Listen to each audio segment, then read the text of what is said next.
50 million Americans trusted Johnny Carson enough to fall asleep to his voice every night for 30 years. What none of them knew was that the man saying goodnight had armed himself, blacklisted a woman he called his protege, and refused to visit his own son in a psychiatric facility, all while the cameras were still warm.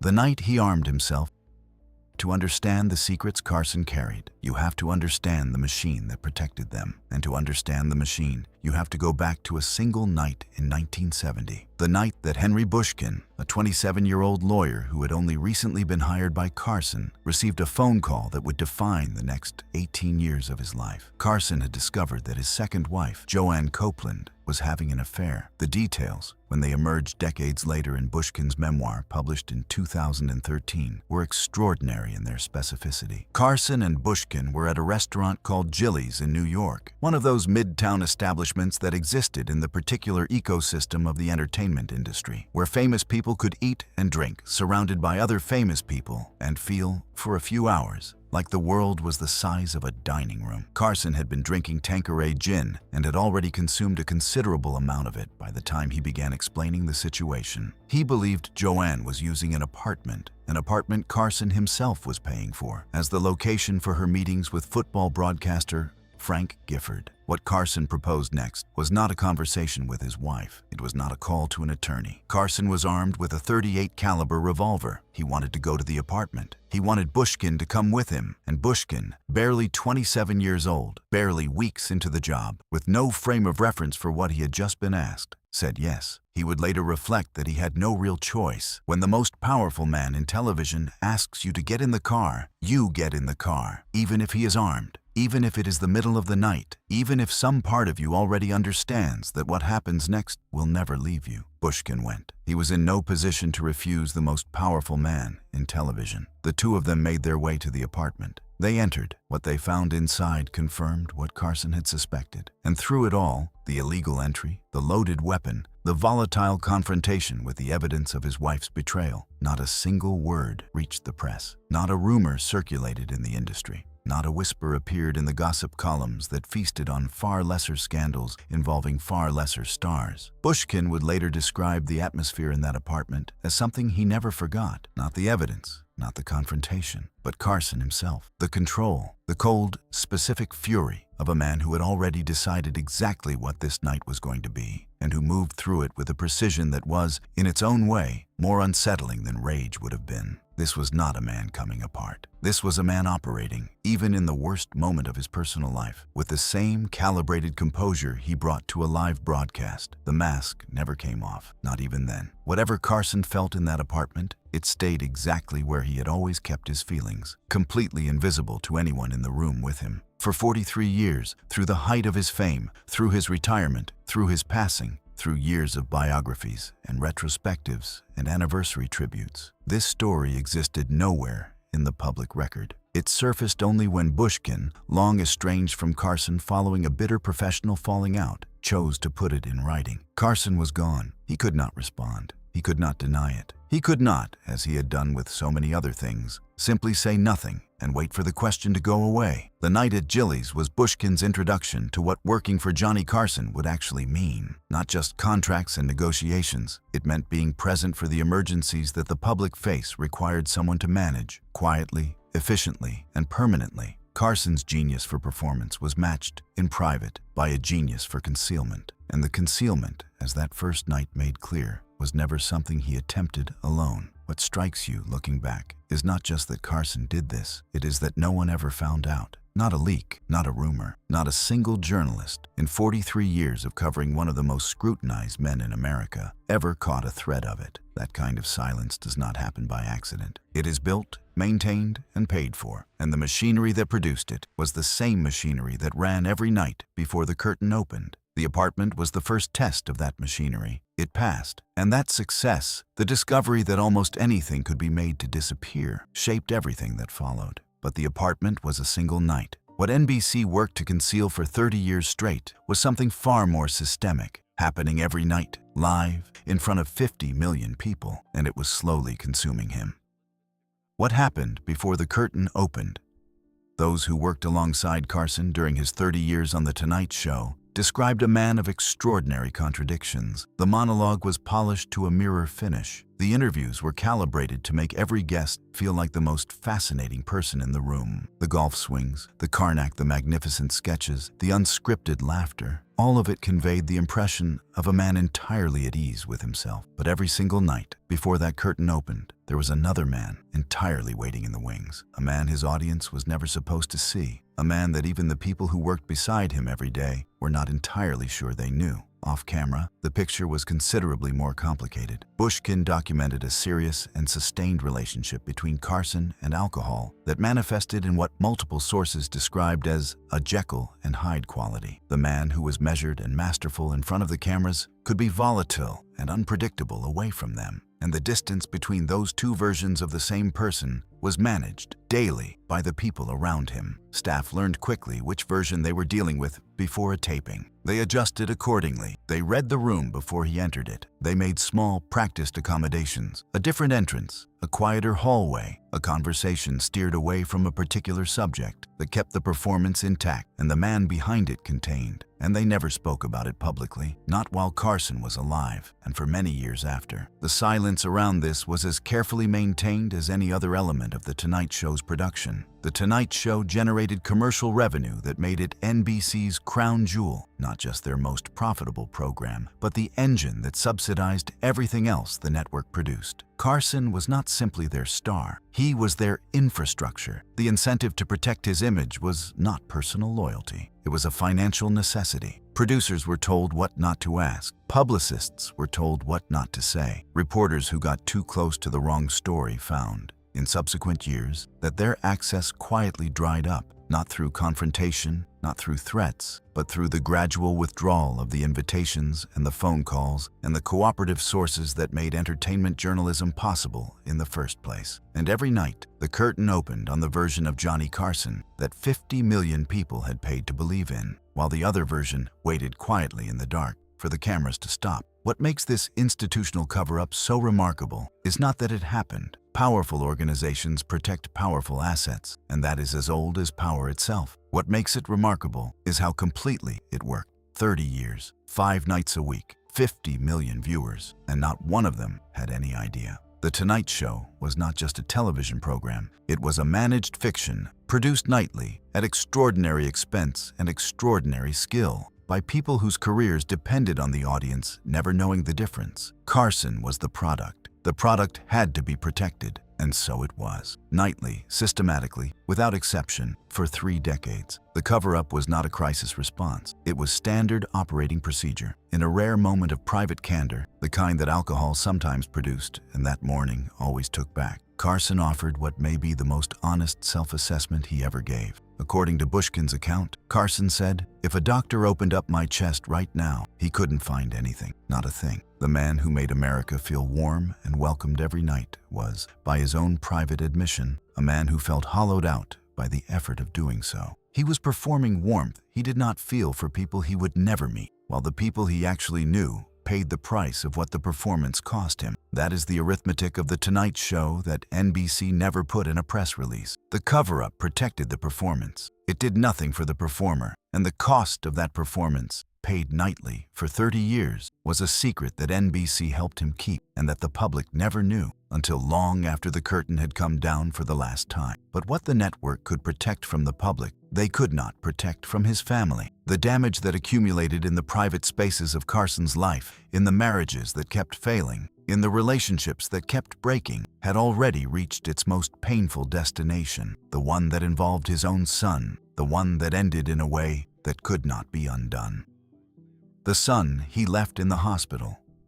Carson had 3 sons with his first wife, Jody Morrill Wolcott. All 3 grew up with a father whose primary devotion was to his career and whose emotional availability to those closest to him was, by multiple accounts, severely limited. Tonight, show writer Mike Barry put it plainly. All of Johnny's kids suffered because of his devotion to his career. Maybe that was his first love. The tragedy of that statement is not its harshness, it is its accuracy. Carson gave The Tonight Show everything he had. What was left over, the remainder, the residue of a man after the performance had taken its share, was what his sons received. Of the 3 sons, it was Rick who most resembled his father. Those who knew both men described the similarity in terms that went beyond the physical, though the physical resemblance was striking enough that people often stopped and looked twice. He had his father's timing, his father's humor, his father's way of reading a room. Carson himself acknowledged it to his second wife, Joanne, telling her that Rick was so like him in so many ways. What Carson may not have fully recognized, or may have recognized too clearly, was that the resemblance extended to the parts of himself he could least afford to examine.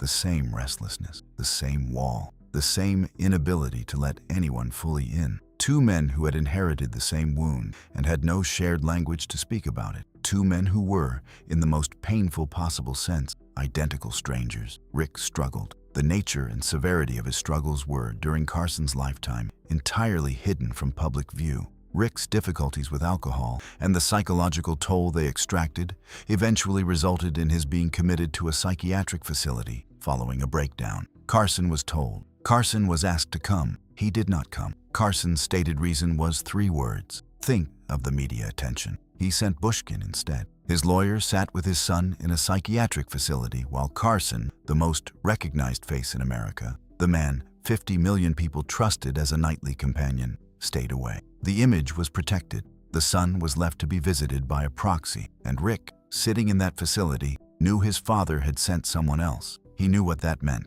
He had always known, in the way that children know things before they have words for them, that the performance came first, that it had always come first, and that he was not the exception to that rule. There is a particular kind of damage that comes not from cruelty, but from absence, from the father who is technically present in the world, but somehow unreachable in the ways that matter. Rick Carson knew that damage intimately. He had grown up with it. He had inherited it. And when he needed his father most, in the worst moment of his adult life, the answer that came back was the same answer Carson had always given the people closest to him. Someone else will go. Someone else will handle it. I cannot afford to be seen here. There is something worth sitting with in that calculation. Carson was not a man who lacked love for his sons. Those who knew him privately were clear on that. He spoke of them. He cared about them. He followed the details of their lives with the attention of a man who was paying close attention even when he appeared not to be. What he lacked was not feeling. What he lacked was the capacity, or perhaps the courage,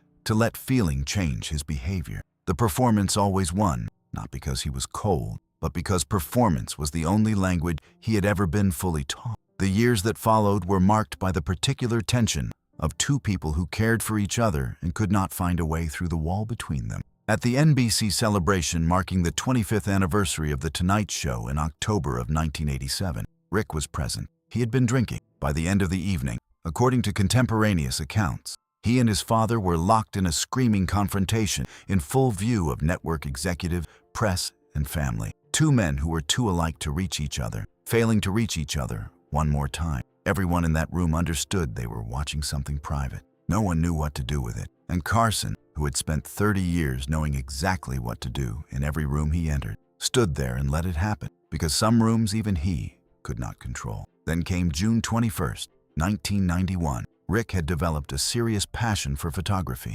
He was particularly drawn to landscapes, to the California coastline, to the way light moved across water and rock and the hills above the Pacific. Friends who knew him in his final years said it was the first time they had seen him genuinely at peace with something, that the camera gave him a reason to be in the world that had nothing to do with his father's name or his father's shadow. He was good at it. He had an eye for light and stillness that people who saw his work remarked upon with genuine admiration, not the polite admiration that attaches itself to famous people's hobbies. He was, by that point in his life, finding something that was entirely his own. That morning, he was driving along Cayucos Drive, a service road that runs beside Highway 1 approximately 215 miles northwest of Los Angeles, looking for the right angle, the right light. His 1991 Nissan Pathfinder went over the edge of the road. The embankment dropped 125 feet. Rick was not wearing a seatbelt. He was ejected from the vehicle. He passed away from severe internal injuries. He was 39 years old, 3 days past his birthday. Camera equipment was found at the scene. He had been working right up until the end, looking for something beautiful worth capturing. Carson did not issue a public statement when his son passed. He did not attend the memorial service that Rick's friends and colleagues organized, a small gathering at the Little Brown Church in Studio City, where people who had loved Rick came to say goodbye to a man who had been funny and generous and lost, and who had spent his whole life trying to reach a father who did not know how to be reached. Carson took 4 weeks away from The Tonight Show, 4 weeks in which, by every account available, he did not speak about Rick to anyone, not a word. The grief went exactly where every other feeling in Carson's life had always gone, somewhere completely private, somewhere no one else could see it. When he returned, he tried to speak about Rick at the close of the broadcast. His longtime producer, Fred DeCordova, watching the clock and aware that the broadcast was running past its allotted time, gave Carson the signal to wrap up, the signal that meant, "We need to move on now." Carson's response became one of the most consequential decisions he made in 30 years of television. He banned DeCordova from the studio floor of The Tonight Show for the remainder of the program's entire run, not for a week, not for a season, for the rest of the show's existence. The man who had produced The Tonight Show for years was removed from the studio floor because he had asked Carson to stop talking about his son. It was the most unguarded act of grief Carson ever showed anyone connected to the program, and he showed it not with tears, but with punishment, the only emotional language he had ever fully mastered. The signal that said move on had touched something in him that could not be moved, not this time. Doc Severinsen, who had played in that band for 30 years and had seen Carson through every mood and every season, was asked about the effect of Rick's passing in the years that followed. His answer was unambiguous. Johnny, Severinsen said, was never the same, ever, after that. In May of 1992, Carson taped his final Tonight Show. In the closing credits of that final broadcast, the image that filled the screen was one of Rick's landscape photographs, a son who had not been visited in a hospital, who had not attended his memorial, whose photograph his father chose, in the end, as the last image he would ever offer his audience. It was there for every viewer to see, and almost none of them knew what it meant. It was a goodbye that could only be given after the person it was meant for was no longer there to receive it. Some apologies can only be made in code. Carson's was a photograph in a closing credit roll, offered too late for the person it was intended for, visible to millions who had no idea what they were seeing. If this kind of story, the complete story, not just the performance but the person, is something you want more of, we would be honored to have you with us at Golden Age Files. The subscribe button is just below. Every week, we go looking for what was hidden behind the most carefully constructed images in American entertainment. The blacklist. Nobody talked about.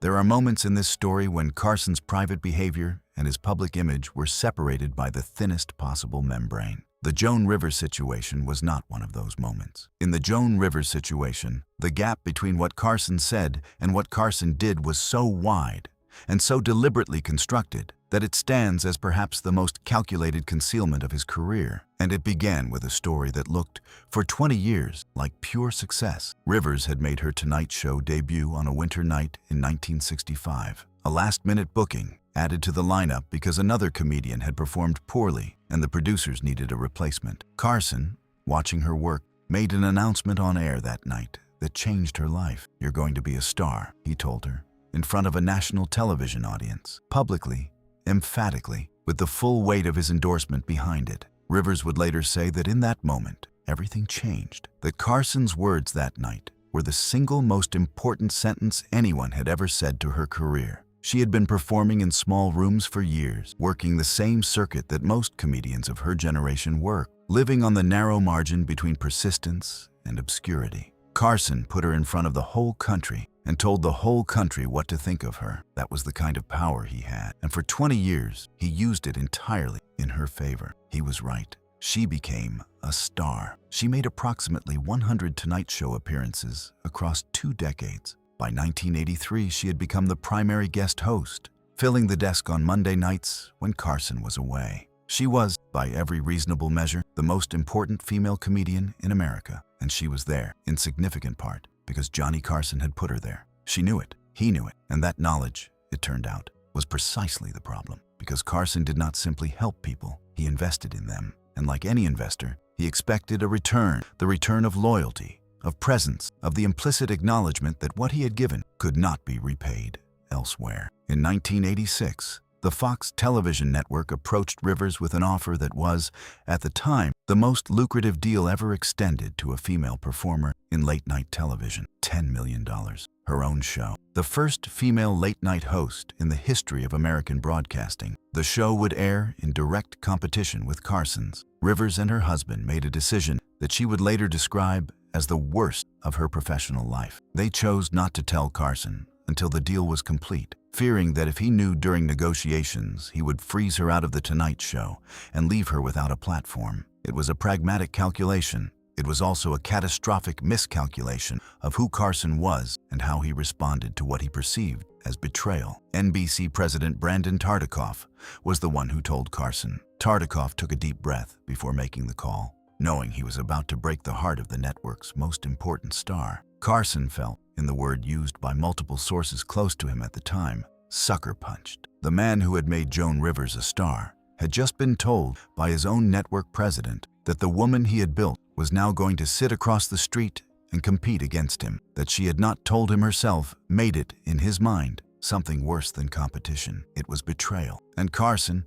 as those who knew him understood very well, did not forgive betrayal. He filed it, he remembered it, and he waited. Rivers called Carson immediately after the announcement. According to her own account, given in an article she wrote for The Hollywood Reporter, he hung up the phone. She called again. He hung up again. He then denied, publicly and privately, that she had ever called. His only public statement about the entire situation was delivered with the precision of a man who understood exactly how words could be used to conceal rather than reveal. He said, "I wish her the best in whatever she does." 5 words, gracious, dignified, and entirely hollow. Behind them, the machinery was already moving. The Tonight Show issued what amounted to a formal ultimatum to the entertainment industry. Any performer, comedian, or celebrity who chose to appear on Rivers' new Fox program would be permanently banned from Carson's Tonight Show. Given that an appearance on The Tonight Show remained, in 1986, the single most valuable platform in American entertainment, this was not a social preference. It was a career threat. Most celebrities, presented with a choice between The Tonight Show and Joan Rivers' untested new program on a fledgling network, made the only rational calculation available to them. Some of them called Rivers personally to explain. Some simply stopped returning her calls. The effect was the same either way. Tonight Show staff members confirmed additional elements of the campaign.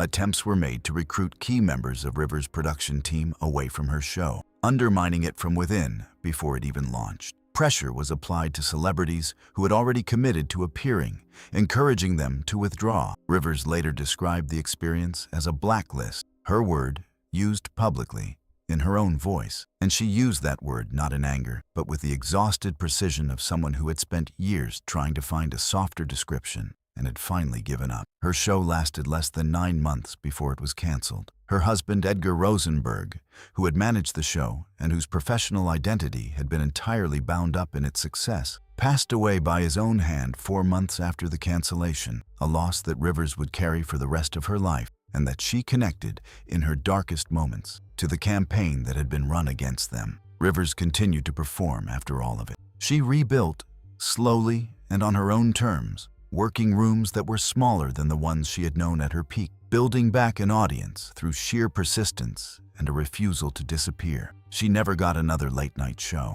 She never appeared on NBC again. After Carson's retirement in 1992, his successor Jay Leno continued the ban as though it were simply part of the institutional inheritance, an arrangement that had never been formally documented, but that everyone in the industry understood completely. She offered her own theory eventually, in an account that deserves to be heard with the seriousness it warrants. She believed that Carson felt she belonged to him in a way that male comedians he had helped did not. That as a woman, she was not supposed to leave. That her departure was not a career decision, but a form of abandonment that Carson could neither forgive nor acknowledge. It was, she said, as though she had broken a rule that had never been written down, that had never needed to be written down, because everyone was simply supposed to understand it. Joan Rivers passed away on September 4th, 2014. Johnny Carson had passed away on January 23, 2005. They never spoke again after he hung up the phone in 1986. 28 years of silence between two people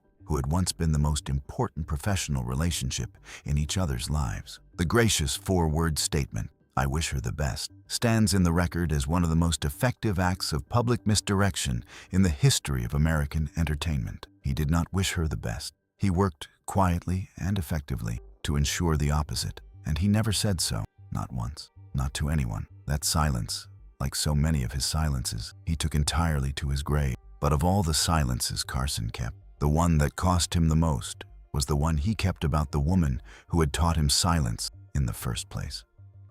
The woman who never said it, and the box she left behind. Of all the secrets in this story, the one that requires the most care, the one that resists the language of scandal and demands instead the language of grief, is the one that involves a woman in Nebraska and a box she kept in her house for 30 years without ever showing it to anyone. Carson's relationship with his mother Ruth has been documented extensively. Ruth Carson was described by those who encountered her as a woman of extraordinary emotional withholding. Tonight, show staffer Emily Marshall described Ruth as cold, difficult, and forbidding, and added, with the particular clarity of someone who had watched the relationship from the outside, that she wasn't a loving mother, and I think he never got over it. Multiple biographers who spent years researching Carson came to the same conclusion independently. The coldness was not an impression. It was a documented fact of his childhood that shaped everything that came after. It was the original wound. Everything else in this story, the marriages, the sons, the silences, the performance, flows from that single source. To understand how deeply that wound went, consider what Carson built. He built a career on making strangers feel welcome.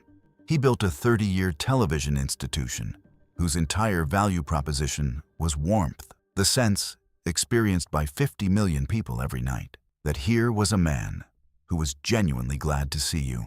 He constructed, with extraordinary precision and at extraordinary personal cost, the feeling of being unconditionally received.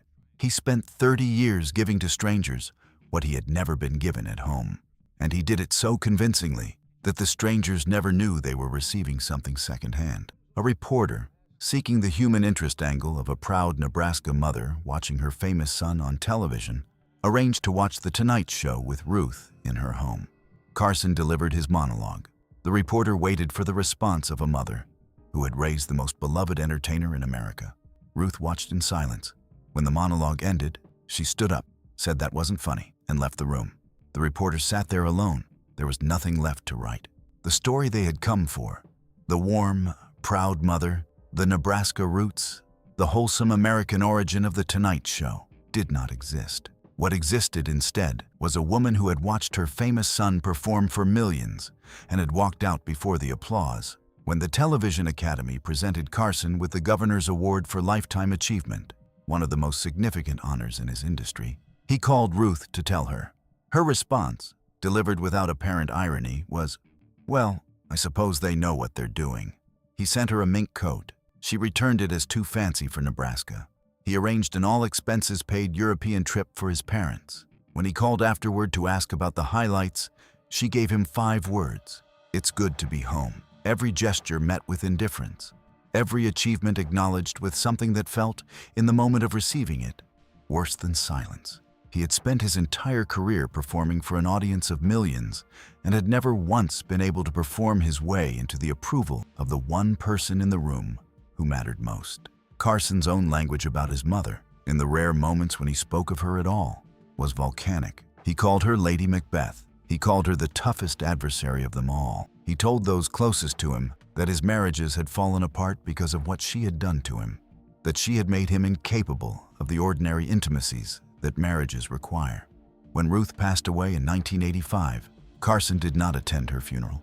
His public epitaph was delivered with the finality of a man who had simply stopped trying. "The wicked witch," he said, "is gone." 3 words. No grief, no ambivalence, just the closing of a door he had been pushing against his entire life, or so everyone believed. And then they found the box. After Ruth's passing, going through her belongings in the house in Nebraska, those handling her estate discovered a large cardboard box. Inside it were clippings, decades of them.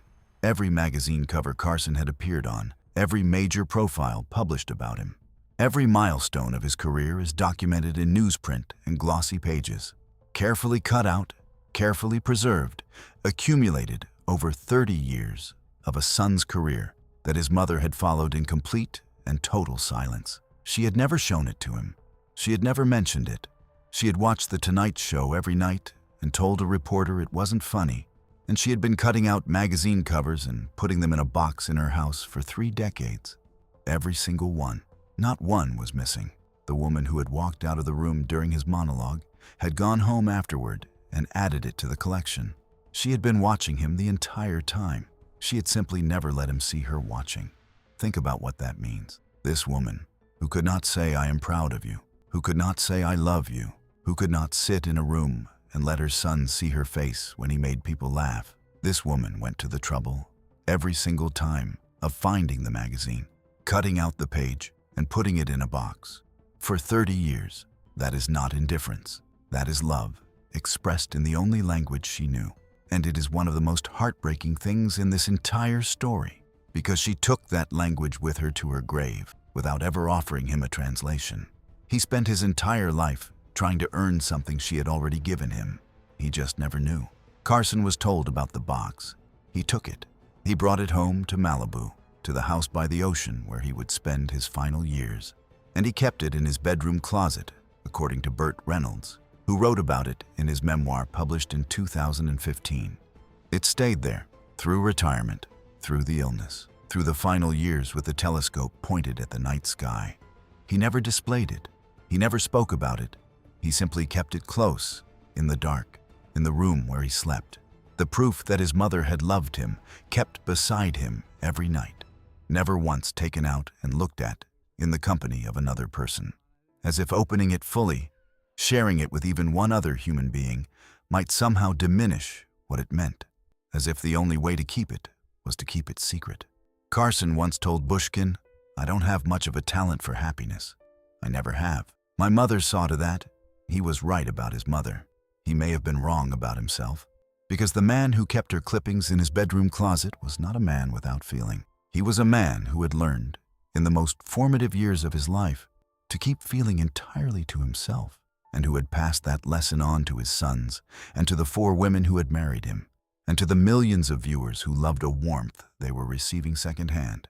A warmth that had originally been intended for one woman in Nebraska, who put it in a box instead of saying it out loud.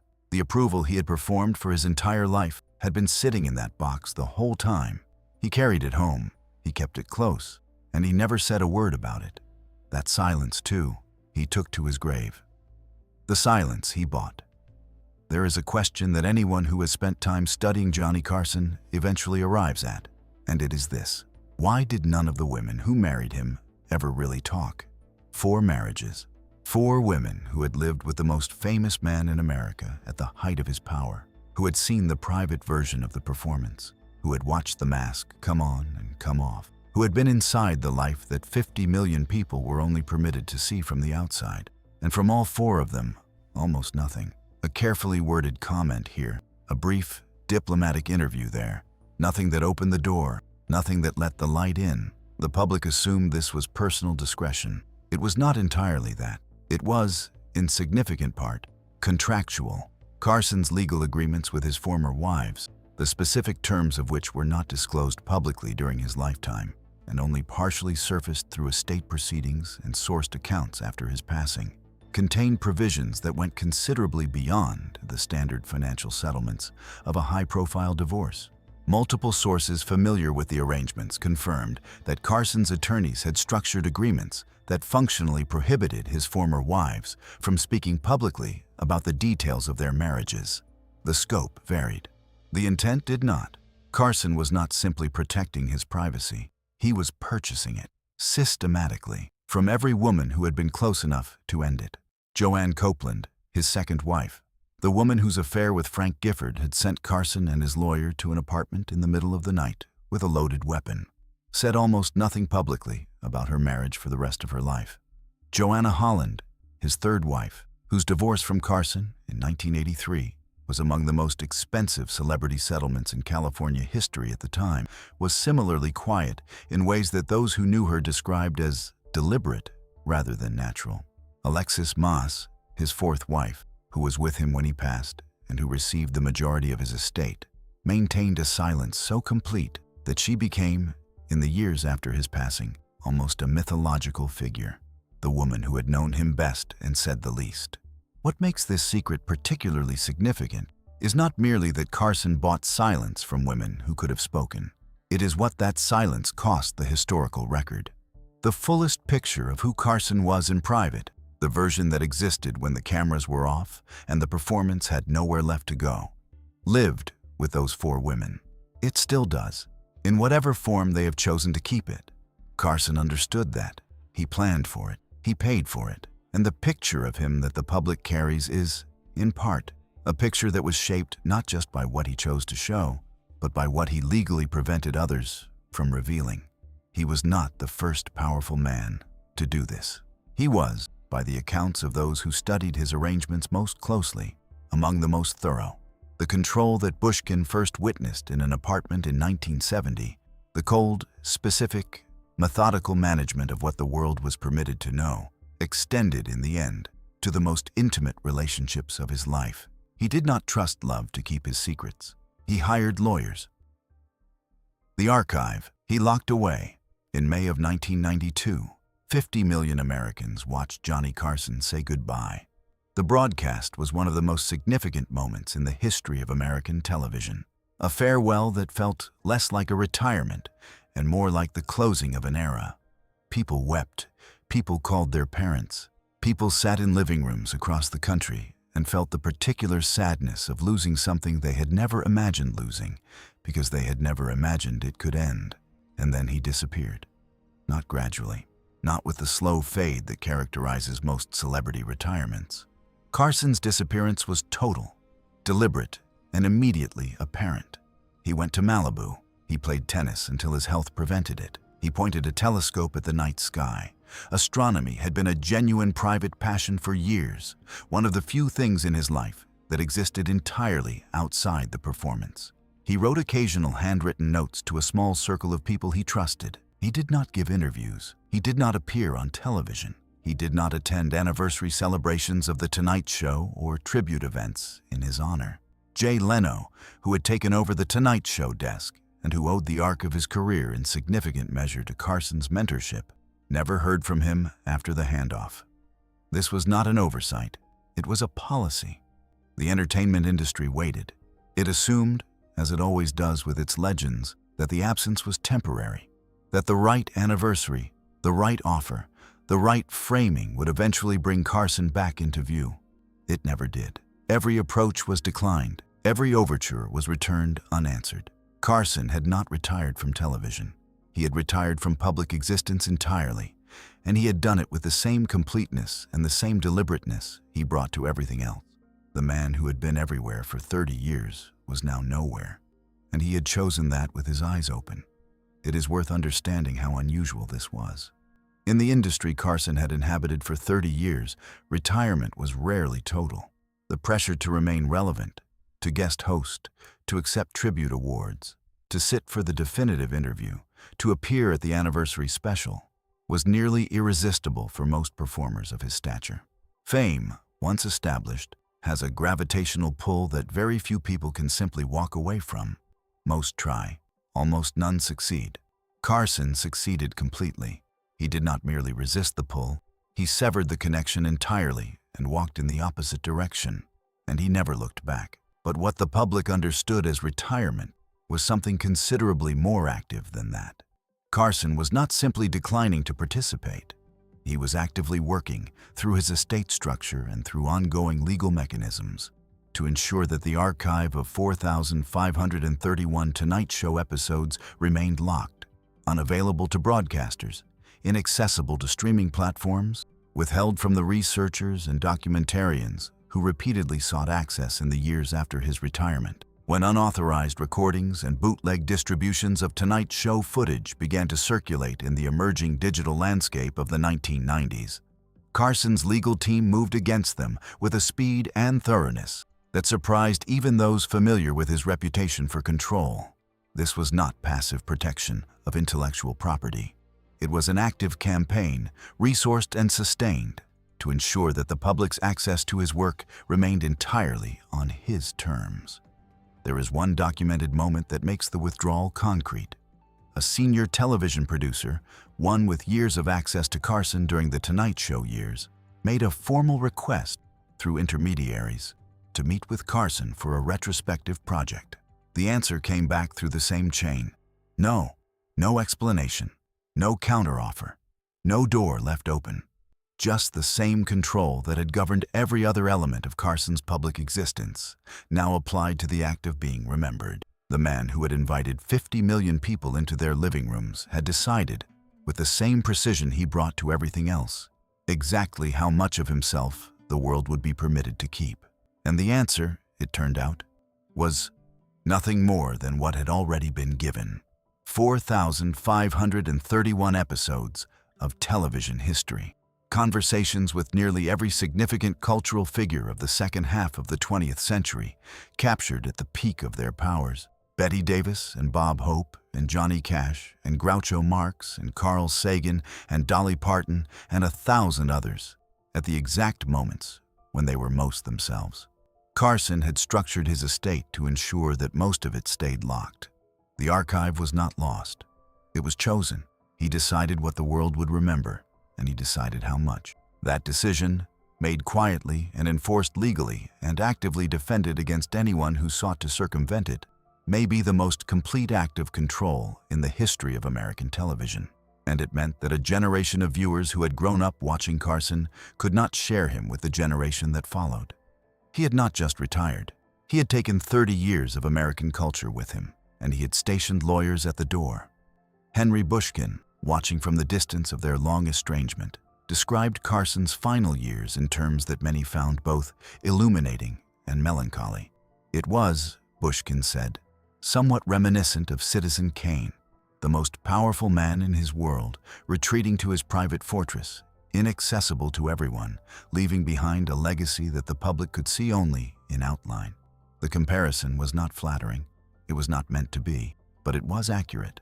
Those who did encounter Carson in his Malibu years said something that seems, in retrospect, both surprising and entirely logical. They said he seemed at peace, genuinely, quietly, more at ease with himself than he had ever appeared during the 30 years of the performance.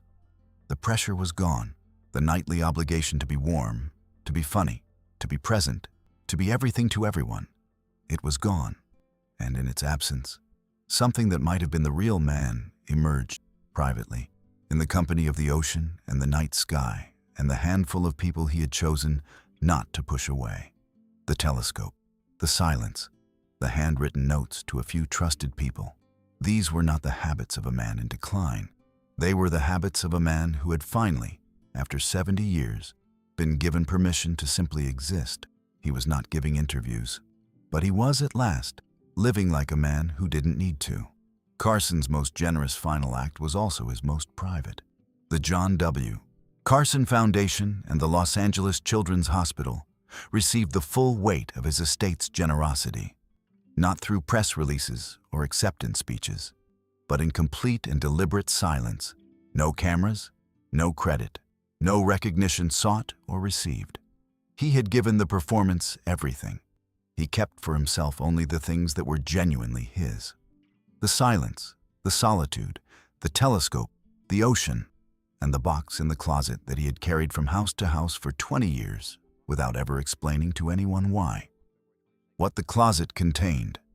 Johnny Carson passed away on January 23, 2005, at Cedars-Sinai Medical Center in Los Angeles. The cause was respiratory failure, the consequence of decades of smoking. He was 79 years old. Alexis, his fourth wife, was with him. He left no memoir. He gave no final interview. He authorized no documentary. He made no last public statement. He went the way he had lived, quietly, on his own terms, without giving the world anything it had not already been given. Lay these secrets end to end, and the pattern that emerges is not a portrait of a villain. It is something considerably more human and considerably more complicated than that. It is the portrait of a man who felt everything and showed almost nothing, who had learned, in the house in Nebraska, where a cold woman kept a secret box, that feeling was something you managed privately or not at all. A man whose warmth was genuine and performed simultaneously, because genuine and performed are not always opposites. A man who gave his audience 30 years of themselves, reflected back with grace and wit and the particular comfort of a familiar presence, and who kept his truths in a closet and carried them quietly and offered them to no one. Carson told Bushkin, "I don't have much of a talent for happiness. I never have. My mother saw to that." To He carried that belief to the end. He carried the box that contradicted it. Both things were true. He was a man shaped by withholding who became, in turn, a man who withheld. From his sons, from his wives, from his colleagues, from the audience that adored him, and most completely, most permanently, from himself. The performance was so sustained, so total, and so convincing that even the people who knew him best were never entirely sure which version of him they were talking to. That uncertainty, that permanent, unresolvable distance between the man and the mask, was perhaps his most complete achievement and his most complete loss. What we are left with, when all the secrets are laid out in the open, is not a lesser version of Johnny Carson. It is a fuller one. A man who broke into an apartment with a loaded firearm and also made 50 million people feel safe enough to fall asleep. A man who sent his lawyer to his son's hospital bed and also put that son's photograph in the last frame of the last broadcast of his career. A man who publicly destroyed the career of the woman he had publicly built and who privately kept the proof of his mother's love in the room where he slept. A man who bought the silence of the people who knew him best and who locked away the record of 30 years of American culture, and who carried a box of clippings to his grave without ever explaining what they meant to him. These are not contradictions that cancel each other out. They are the contradictions of a complete human being, complicated, flawed, capable of extraordinary cruelty and extraordinary tenderness, often in the same lifetime, sometimes in the same hour.